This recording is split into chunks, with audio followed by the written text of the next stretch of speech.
Autos, that may be on your mind. The COVID crisis, of course, has created this fear of using public transportation, even for that matter, Ola and Uber. And hence, I'm sure many of you guys are now pondering on buying your own car. And why not? I mean, there are discounts being offered, car financing schemes being offered. So let's introduce Hormazd Sorabjee of Autocar India. And he is going to be telling us what's on his radar and some of the best city cars, if we could call it that. Hormazd, great to have you with us on the Money Show. So yes, like I mentioned, a lot of individuals are now looking out for cars to purchase because they want to try and avoid public transportation. But of course, you want a car that's snippy and snazzy and will get you to your work of your place of work on time. So why don't you start off by recommending some of your favorite city cars for daily commute? Well, I think there's this whole debate of going from when you go from public transport to private cars, what should you get? Obviously, you would be looking at something that's quite affordable, easy to run, reliable, and easy to park. So, quite frankly, I think you should just be looking at a small car because that's the best for commuting. Of course, SUVs, which is the flavor of the month, are very popular, but I would say in the current situation, not very practical. Purely because they take up a lot of road space, they're not as fuel efficient, and frankly, you're going to be parking these cars on the road. One assumes, so you wouldn't want something too fancy. You just want something that's small, does the job, gets you from place to place. So I would say, looking at hatchbacks, I think this is the age of looking at hatchbacks. If you're thinking of shifting from, let's say, public transport to a private car, just get a small, reliable hatchback, and there are a lot of them around. I think Maruti is really the leaders in making some really affordable, efficient hatchbacks. Things like Wagon Swifts. You even got Hyundai, which has come out with the Grand i10. So you've got a lot of choices in the hatchback market, which I think one should look at.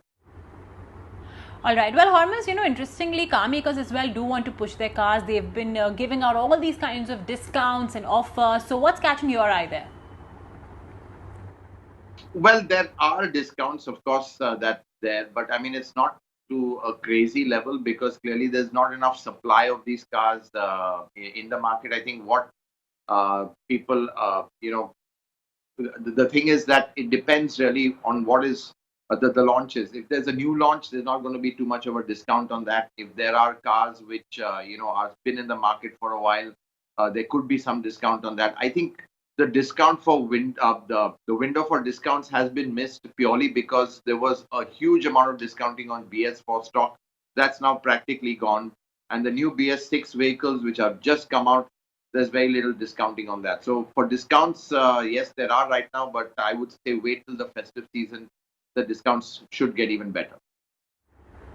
Hormazd, Maruti, M&M, these two companies at least are standing out, for, in my mind. But they've really been very innovative in giving car financing schemes as well to customers. And of course, given the fact that a lot of us may not be having the amount of disposable income needed, what do you think of these car financing schemes?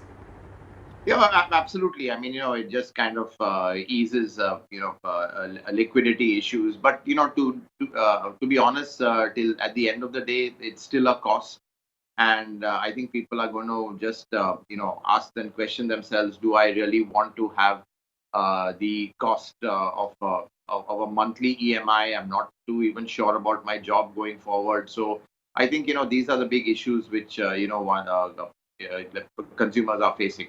What I think going forward could be is there could be some subscription models which might be worth looking at because really you're not tying yourself down financially by way of a down payment or.